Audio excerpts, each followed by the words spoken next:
8h32 sur BFM TV et RMC. Bonjour Jérôme Fourquet. Bonjour. Vous êtes le directeur du département opinion et stratégie d'entreprise de l'Institut de sondage IFOP, auteur de nombreux ouvrages de référence sur la société française que vous analysez en continu. Le dernier livre, Métamorphose française, état de la France, en infographie et en images, est paru aux éditions du Seuil. Merci d'être avec nous ce matin pour nous aider à comprendre ce qui se joue en France alors qu'une expression refait la une depuis quelques jours, plan social et même au pluriel, plans sociaux, chez Michelin, Auchan, Airbus, pour ne citer que les plus connus, des suppressions d'emplois annoncées, jusqu'à 150 000 emplois menacés d'après les économistes. Et pour une fois, gouvernement et syndicats parlent la même langue en disant qu'il y aura d'autres plans annoncés dans les prochaines semaines.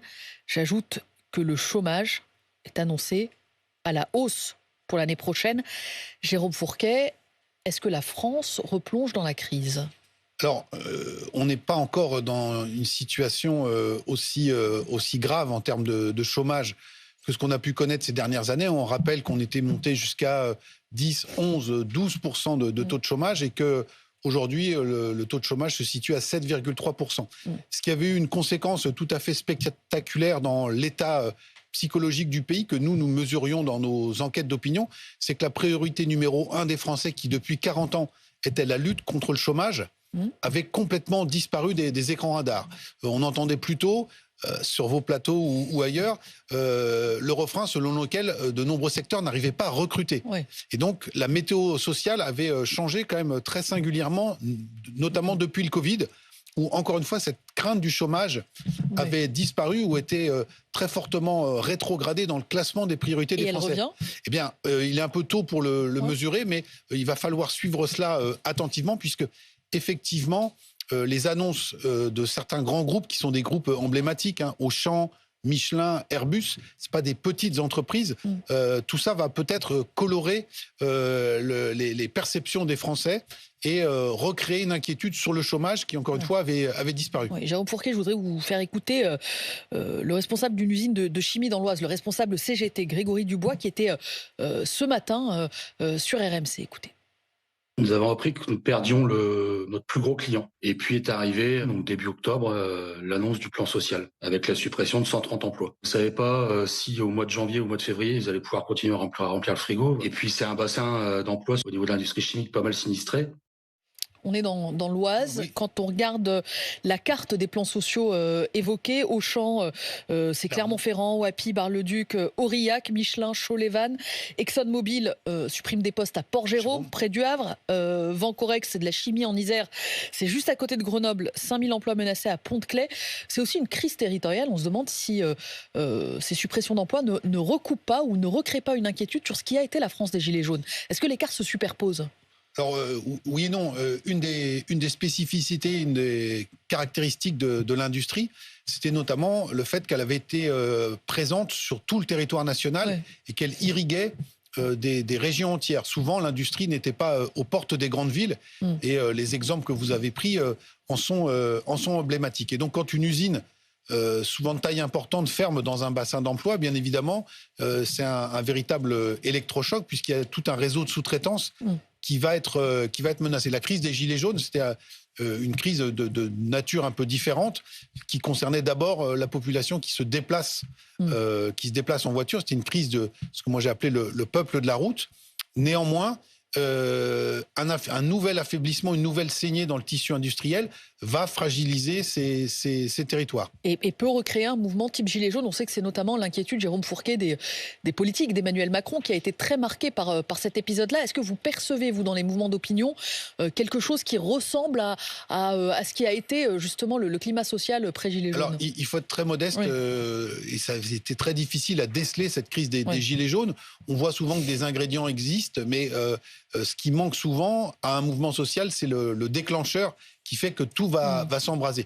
Si on veut rester sur des comparaisons historiques, on serait plutôt sur la période 2010-2012, quand les plans sociaux dans le secteur industriel se sont multipliés On se souvient eh bien de mouvements, notamment avec on parlait de l'Oise, avec les Conti, de l'usine continentale de Compiègne. On avait eu également des choses dans la région toulousaine, dans la région grenobloise, avec, vous vous en souvenez peut-être, des séquestrations de cadres dirigeants dans ces entreprises ou des salariés qui menaçaient de faire sauter ou exploser leur site avec des produits chimiques à l'intérieur. Mais donc, ça avait été des colères qui étaient restées assez localisées, parcellaires, même si le nombre de plans sociaux s'était multiplié. La crise des Gilets jaunes avait permis d'agréger un large public. On n'en est pas là pour l'instant, mais il faut être encore une fois très prudent et très modeste. Pas là pour l'instant. Dans votre dernier livre, Jérôme Fourquet, Métamorphose française, vous évoquez notamment le basculement du modèle français. Vous dites, en réalité, ce qui frappe les Français, ce qui les fragilise, ce qui nourrit le sentiment de déclassement, c'est de passer d'une nation de production à une nation de consommateurs, en fait, de consommation. Et c'est ce que l'on voit encore avec des sites industriels qui annoncent des suppressions d'emplois. Et nous allons parler d'autres producteurs dans quelques instants, les agriculteurs. Sauf que si l'on prend l'exemple d'Auchan, on se dit finalement la consommation aussi va mal. Alors, ce que j'essayais de montrer, c'est comment le moteur économique s'était déplacé de la production vers la consommation, avec comme image emblématique l'entrepôt ou la grande surface qui a remplacé le site de production. Toutefois, pour consommer, il faut qu'il y ait des richesses qui soient créées dans le pays. Et donc, c'est toute la difficulté. Et on voit comment... sans doute qu'on est allé très très loin dans cette économie de la consommation, que dans de très nombreuses agglomérations, aujourd'hui, on ne compte plus le nombre de grandes surfaces et les arbres ne grimpent pas au ciel. À un moment, il faut bien des clients pour faire le chiffre d'affaires de ces grandes surfaces. Et un corollaire de cette désindustrialisation, c'est que la capacité de pouvoir d'achat de ces habitants de ces territoires n'est pas la même quand on est dans une économie de service et dans une économie de production. Et donc aujourd'hui, c'est ça qui s'est dessiné notamment avec la crise des Gilets jaunes, des gens qui n'arrivaient plus à boucler les fins de mois parce que on est dans des secteurs, l'aide à la personne, la logistique, où on est sur des salaires assez faibles. Contrairement à l'industrie, il y a peu de gains de productivité, donc on ne peut pas facilement augmenter les salaires, et tout ça crée des groupes sociaux qui sont en voie de déclassement. Et c'est pas un hasard si c'est Auchan qui aujourd'hui est le plus en difficulté, parce que le groupe Auchan avait beaucoup misé sur le format de l'hypermarché, la très grande surface qui n'est plus aujourd'hui adaptée à la réalité du marché de la consommation en France. Il est attaqué notamment par le bas, par les enseignes de discount, d'hyper-discount qui se sont implantés en les France. Leclerc, Intermarché, notamment, pour ne citer que cela. Ça, c'est pas l'hyper-discount, mais ceux qui étaient plus concurrentiels sur les prix. Et donc, on voit comment aussi il y a une réorganisation au sein du marché de la grande distribution, avec des grandes enseignes qui n'ont pas pris les tournants au bon moment, qui sont aujourd'hui en grande difficulté. Je rappelle ce chiffre, 150 000 emplois menacés. L'estimation faite par des économistes, c'est aussi le chiffre avancé par la CGT. Qu'est-ce que cela produit politiquement, Jérôme Fourquet? Est-ce que les Français vont en tenir responsable Emmanuel Macron, le gouvernement de Michel Barnier ou l'ensemble de la classe politique? Alors, sans doute plutôt le gouvernement qui est aux affaires, mais tout ça tombe au plus mauvais moment pour Emmanuel Macron, puisque il était déjà en difficulté, et que une de ses principales qualités ou compétences qui étaient reconnues par une partie de l'opinion, c'était l'économie. Donc, on avait déjà eu une première fragilisation de ce point fort avec les annonces sur l'ampleur du déficit public. On disait en fait le budget de l'État n'avait pas été aussi bien tenu que ce qui nous avait été vendu. Et puis on se disait, ou la majorité de l'époque disait oui, mais tout ça, on l'a fait pour être au service de l'économie. Et regardez les résultats. Et regardez l'emploi, et regardez les investissements étrangers en France, et regardez les industries qui se réinstallent. Exactement. Et donc là, c'est la deuxième partie du récit qui est aujourd'hui mise en contradiction, qui est fragilisée. Donc ça arrive, encore une fois, au plus mauvais moment et sur le plus mauvais secteur de crédibilité pour Emmanuel Macron. Donc c'est Emmanuel Macron qui risque d'en faire les frais, si je comprends ce que vous me dites, Jérôme Fourquet. Et le gouvernement qui va être en première ligne. Alors, associé. Alors on voit comment Michel Barnier, qui a de l'expérience politique, a su à l'Assemblée nationale, dans un premier temps, trouver les mots et la parade en disant on va demander des comptes à ces entreprises parce qu'elles ont reçu des aides publiques. Mais une fois que vous avez dit ça, ça ne tiendra pas longtemps. Vous voyez qu'il a été obligé d'envoyer ses ministres sur le terrain. Et ces images, vous les avez montrées des dizaines et des dizaines de fois. C'est-à-dire un ministre qui est face aux organisations syndicales, au désarroi des salariés, Marc Ferracci, ministre de l'Industrie, et qui n'a en fait pas grand-chose à répondre à la colère et à la détresse de ces salariés. Donc hélas, ces images vont se reproduire dans les semaines et les mois qui viennent. Et à qui elles vont profiter, Jérôme Fourquet ? Eh bien, aux oppositions politiques. Rappelons qu'on a 2 tiers des Français qui ont soit voté pour l'opposition de gauche, soit pour l'opposition du Rassemblement national, qui chacune vont avoir la lecture des événements, mais qui vont converger en fustigeant l'incurie, l'incompétence, entre guillemets, si je reprends en anticipation leurs mots, économique de la majorité présidentielle. La gauche, d'ailleurs, est présente au Rassemblement. On voit des personnalités de gauche aux côtés des salariés, des syndicats. Pas le Rassemblement national. Et pourtant, si j'en crois l'enquête que vous avez récemment publiée sur le vote Rassemblement national, Marine Le Pen a tout de même des chances, si j'ose dire, de récolter les fruits de cette colère, parce que vous développez le concept d'empathie de point de vue qui profiterait aux dirigeants du Rassemblement national. Est-ce que vous pouvez m'expliquer qu'est l'empathie de point de vue, Jérôme Fourquet ? Alors on a essayé de schématiser, de synthétiser un mécanisme politique qui a lieu aujourd'hui en France, mais aux États-Unis également. On n'est pas loin. Tout ça peut être utile pour comprendre la victoire de Donald Trump. Aujourd'hui, beaucoup d'électeurs, pour faire leur choix, se fixer sur un candidat ou un parti politique, regardent le diagnostic qui est porté par ces candidats ou ces partis politiques sur l'état du pays. Et la première chose que font ces électeurs, c'est de dire, est-ce que le diagnostic que ces gens font correspond à ce que moi je vois depuis ma fenêtre. Le diagnostic compte autant que les propositions, voire davantage. C'est un prérequis, c'est-à-dire si le diagnostic n'est pas le bon, c'est-à-dire si c'est pas celui que moi je vois, les électeurs n'écoutent même plus. C'est même pas la peine d'aller jusqu'aux propositions parce qu'elles seront décalées. Et la deuxième dimension de l'empathie de point de vue, c'est une fois que le diagnostic est partagé, ce qui est déjà très important, est-ce que le paysage qui est dressé par les partis politiques sur l'état de la société, est-ce que cette grande photo, la photo de famille, est-ce que moi et les miens, dans cette photo de famille, nous sommes présents ou pas ? Est-ce que les élus me ressemblent ? Alors, est-ce que les élus me ressemblent ou est-ce qu'ils se battent pour moi et est-ce qu'ils savent que nous existons ? D'accord. Et donc ça, c'est très important.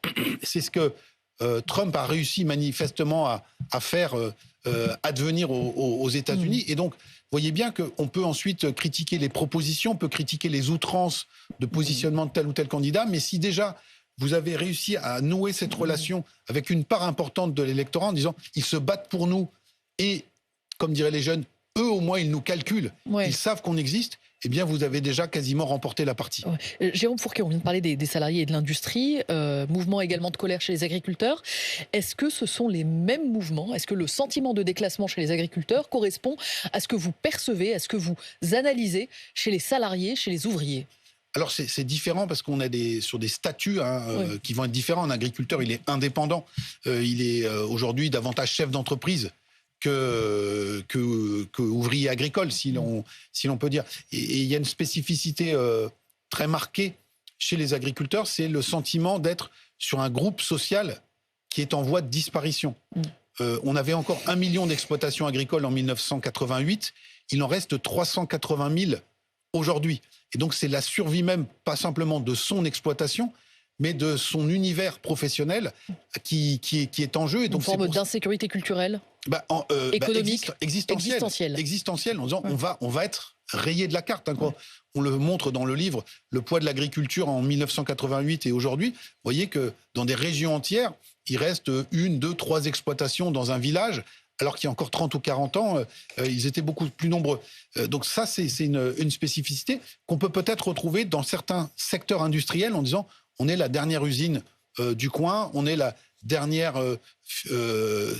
site de production de telle ou telle filière et on va être rasé de la carte. Et là encore, vous voyez que le déclin de l'agriculture, comme celui de l'industrie, signe bien le passage d'une économie de la production à une économie de la consommation. Les agriculteurs, l'industrie, la fonction publique aussi, qui craint un projet de loi qui notamment consacrerait la fin de l'emploi à vie. Ça produit quoi, la conjonction de ces trois colères ? Les agriculteurs, l'industrie, la fonction publique. Alors, ça crée un climat de tension qui est fort, mais encore une fois, dans une société qui est assez archipélisée, on voit qu'il est très difficile de faire converger les colères. Vous savez, une partie de la gauche se mobilise régulièrement pour essayer de faire converger ou agréger ces fameuses colères. Et souvent, chaque corps social, chaque groupe professionnel part sous ses propres couleurs. Il est difficile de faire converger ces luttes. Le mouvement agricole repart parce qu'en fait, les braises couvaient sous la cendre. Mais vous vous rappelez que l'année dernière, c'était pas l'ensemble de la profession agricole qui s'était mobilisée. C'est-à-dire que, y compris au sein d'un secteur comme l'agriculture, entre les producteurs de lait, les céréaliers, la viticulture, les gens qui sont dans l'arboriculture, eh bien, on est sur des problématiques qui vont être différentes. Et donc, c'est toujours difficile de faire agréger ou converger ces colères. Néanmoins, tout ça va créer un climat. C'est-à-dire que le citoyen lambda, quand il va écouter BFM le matin, il va voir que dans telle région, c'est les agriculteurs qui protestent, dans telle autre, la fonction publique, ici, des ouvriers parce que leur usine est en train de fermer. Et tout ça, bien évidemment, va teinter négativement leur perception en disant que le pays est en grave difficulté.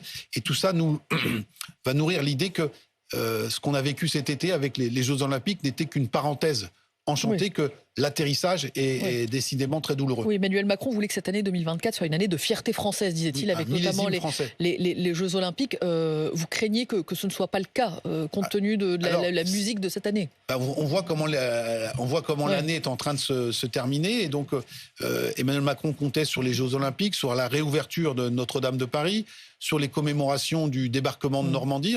C'était ses vœux du 31 décembre dernier, en disant ça va être l'année, le millésime français. Et on voit qu'on a eu la dissolution, toute une série de tensions. On n'a pas parlé notamment de la question du trafic de drogue, qui endeuille de très nombreux quartiers quasiment quotidiennement en France. Et donc la fin d'année, en termes d'opinion, en termes d'ambiance, est quand même beaucoup plus sombre que ce qui s'est passé cet été. Et bien évidemment, dans un système comme la Ve République, les regards se tournent vers le président. Et il y aura par ailleurs ce rendez-vous de jeudi soir, ce match à très haute tension, ce match à risque. Le préfet de police le reconnaissait hier sur BFM TV. Je parle évidemment de France-Israël. Jeudi soir au Stade de France, 4000 policiers mobilisés, y compris, et c'est rarissime, dans l'enceinte du stade. Jérôme Fourquet, pourquoi ce match ne peut pas se tenir dans des conditions normales? J'ai le souvenir qu'on dit généralement que le sport, le football en particulier, rassemble. Là, ce n'est pas le cas. Alors, le football rassemble quand les Bleus affrontent dans une compétition une autre équipe nationale. On fait encore bloc, on se souvient, notamment si les Bleus parviennent à gagner. Là, on a un contexte très particulier avec la présence de l'équipe israélienne. Nous sommes un an après le 7 octobre, qui a réactivé les tensions communautaire en France, qui a fait exploser l'antisémitisme. Comme à chaque crise géopolitique au Proche-Orient, on a, depuis le début des années 2000, le choc en retour ici dans nos sociétés européennes.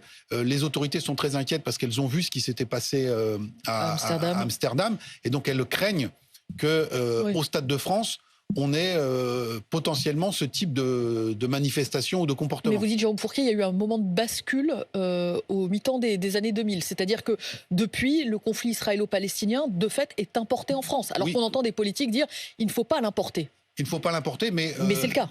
Mais il est de facto importé. Et certains, bien que disant cela, jouent sur cette corde sensible. La bascule, effectivement, s'opère au début des années 2000, au moment de ce qu'on a appelé la deuxième intifada, avec, dans les sociétés occidentales et notamment en France, un mouvement de sympathie vis-à-vis de la cause palestinienne qui va être partagé dans toute une partie de la population issue de l'immigration et qui va se muer en une forme d'antisémitisme ici en France, avec l'attaque ou la dégradation de commerces juifs, la menace d'élèves qui vont dans des écoles communautaires. Tout ça est très documenté depuis le début des années 2000. Donc le vieil antisémitisme, historiquement venant de la souche catholique, puis repris par l'extrême droite française, aujourd'hui s'exprime encore, mais il n'a plus le monopole, loin s'en faut. Et en termes de volume, c'est plutôt ce nouvel antisémitisme lié à la question du conflit israélo-palestinien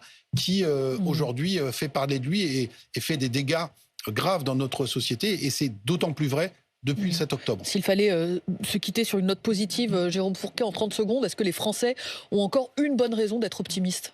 Alors, quand on les interroge, on le voit, pour leur situation personnelle, ils sont encore relativement optimistes. Et donc, face à ce paysage assez sombre, ils s'investissent beaucoup dans leur sphère privée, amicale ou associative. On voit que le tissu associatif est assez vivace en France. Et quand vous vous déplacez en France, vous voyez que, à la base, au quotidien, on n'a pas non plus un pays qui est complètement en dépression ou en pré-guerre civile. Le pays, les Français continuent de vivre leur vie et dans leur vie personnelle, ils sont assez heureux. Les Français sont pessimistes collectivement et optimistes à titre personnel. Exactement. Si je résume, merci Jérôme Fourquet d'avoir répondu à mes questions. Je rappelle que vous êtes le directeur du département opinion et stratégie à l'IFOP, fin observateur et analyste de la société française et auteur notamment de Métamorphose française, paru aux éditions du Seuil. C'est le dernier opus signé de Jérôme Fourquet. Merci à vous d'être venu ce matin dans ce studio.